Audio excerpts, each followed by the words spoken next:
All right, should be a bit of a f***ing laugh.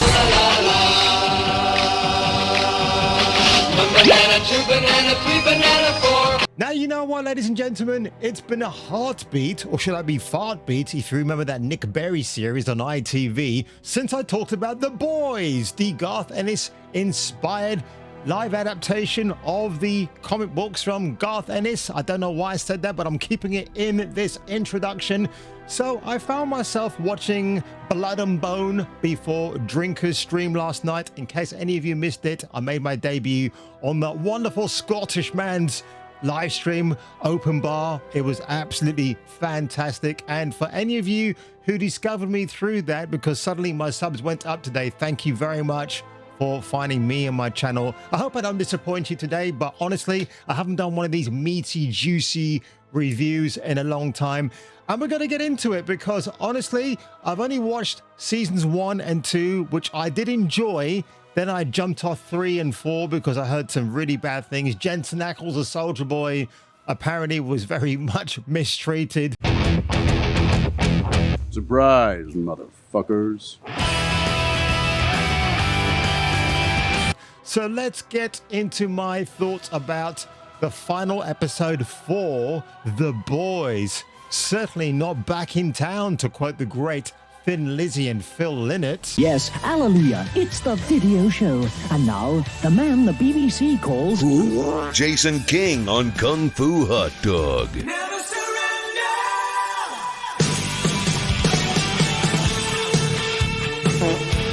Now, remember I said in my intro that I haven't seen seasons 3 and 4 of The Boys? Well, you can imagine my shock when I saw Laz Alonso as Mother's Milk, all emaciated. Now, in the chat last night for Drinkers Bar, somebody had mentioned that it was diabetes related, or might have been diabetes related. Seasons 1 and 2, I wanted to look like the comic. A very inflated version of the comic, Uber eating every day, and I put on close to 40 pounds. And I actually asked Amazon if they had added weight to me. You sure about that?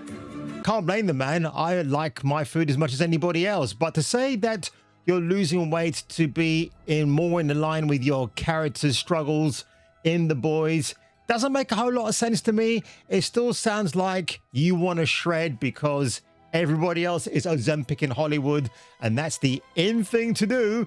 So when I started watching this episode, I did not know what to expect because I have heard so many bad things about the TDS of Eric Kripke, the man behind Supernatural, seasons 1 to 5. If you ever want an excuse to see what Kripke was like before he went off the wagon, then watch that series instead.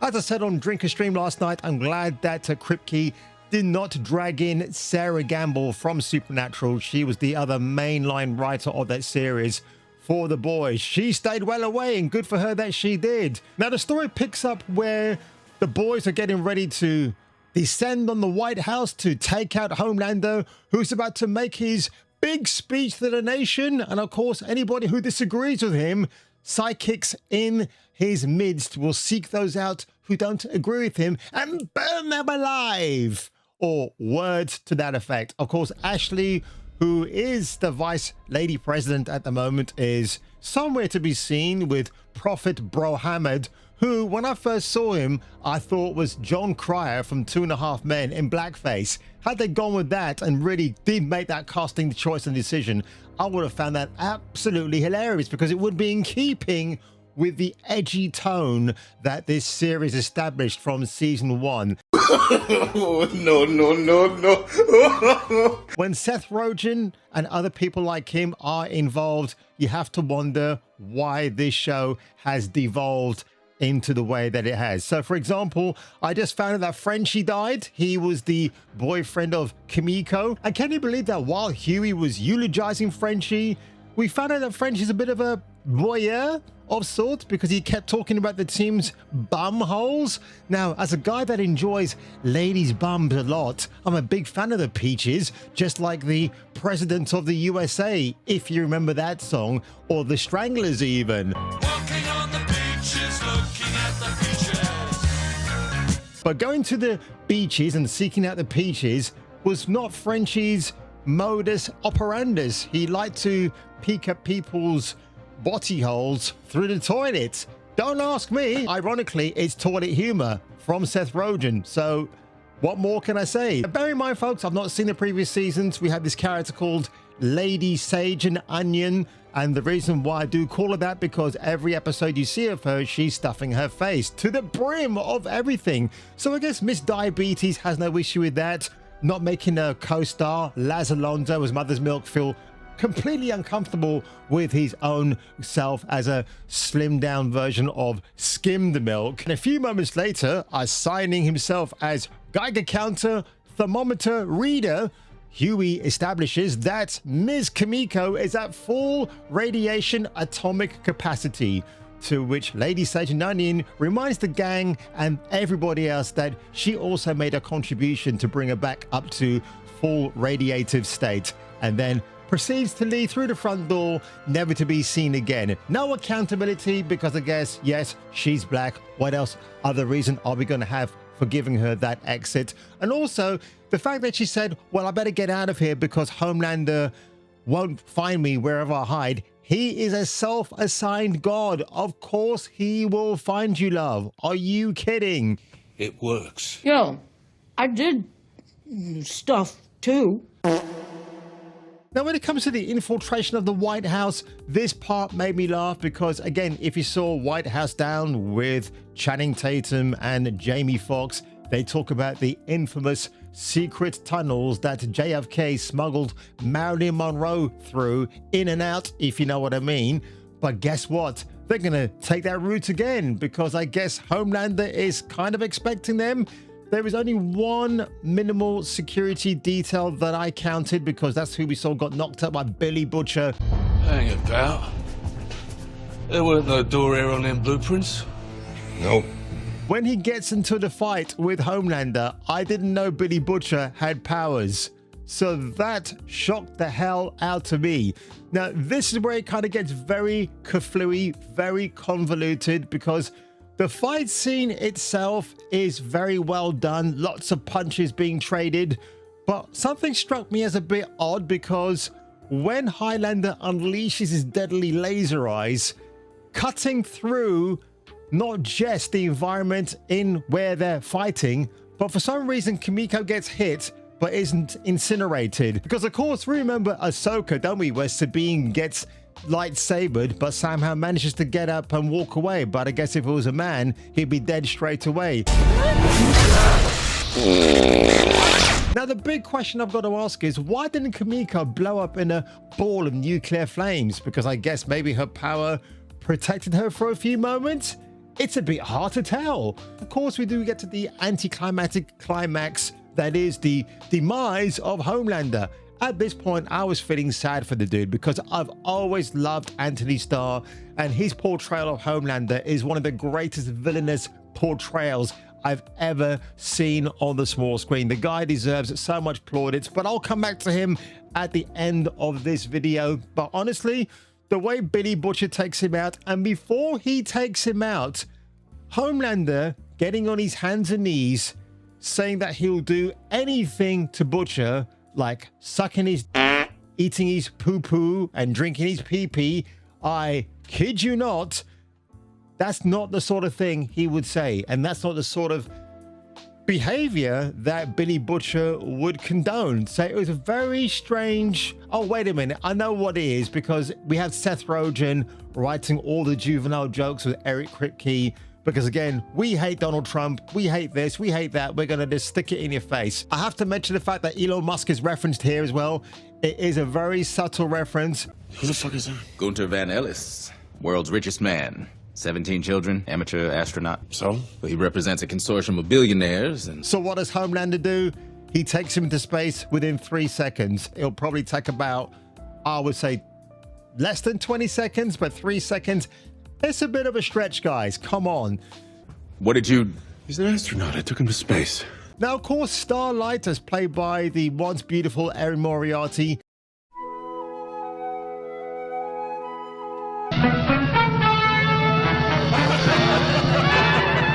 has a fight with the Deep.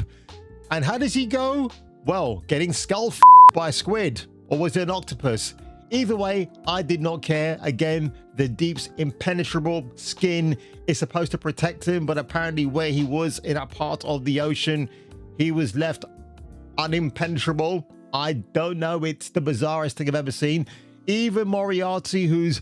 You can barely even hear what this chick is saying thanks to all the Botox and realigned surgical assignments on her face, had to say it was just a bit of a nothing burger.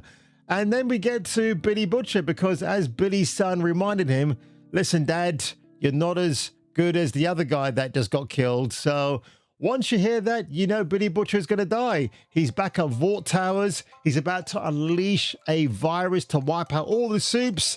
And who stops him? Huey. And when we talk about anticlimactic moments, folks, this one might be even worse than Homelander. Because after good old fisticuffs, and yeah, Huey is allowed by Billy to get a few punches in, Billy's downed, who pauses for a moment and thinks, fucking hell, mate, you look like my dead son. And then suddenly he gets shot by Huey, who sees that moment, I would say a cowardly act, to finish off Billy Butcher. Tell Tiny Tim I won't be coming home this Christmas. And it's a sad scene. I'm pissed off because the two best characters in the show are wiped out. I think that was how it's always going to go. Apparently, Eric Kripke said from season 3 onwards, he knew how this was going to end. In the middle of writing season 3 that we got a pretty good handle on how we wanted things to end. Again, it's a shocker that this show did extremely well in terms of billions of minutes being watched, but yet Amazon wouldn't fork out more money for this show. Not that it might make a difference, of course, but again, spent it all on Rings of Power, which is getting a season 3 for some bizarre reason. Now, honestly, guys, I think there are some people who will actually dig how this season ended, and good for you if that's your cup of tea. I expect when I go to a Comic-Con in the future, you might see some really stunning Billy Butcher and Homelander cosplays walking around the place. But if you want a fix of Anthony Starr, I would highly recommend Banshee seasons 1 to 4. This is absolutely the goated series ever. Alan Ball, the man behind True Blood, is also the genius behind this great series here.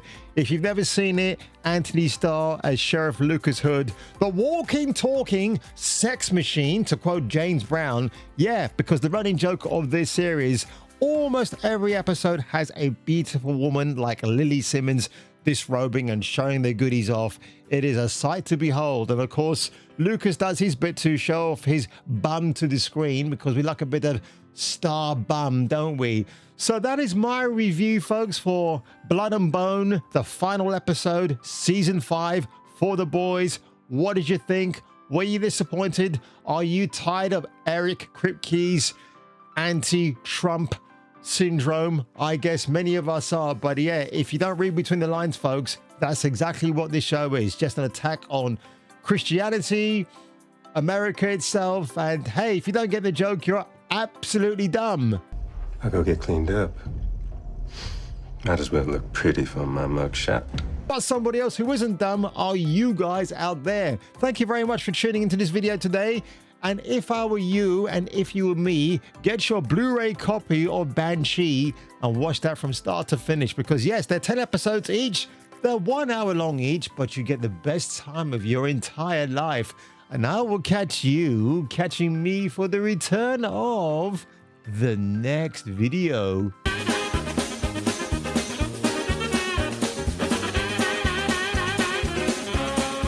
Tune in next time, Space Freaks, and hear your doobry go ping in the next gripping installment of Kung Fu Hot Dog. Rolling down to Dallas, my wheels provide my palace. And off to New Orleans, or who knows where. Places new and ladies too. I'm BJ McKay, and this is my best friend.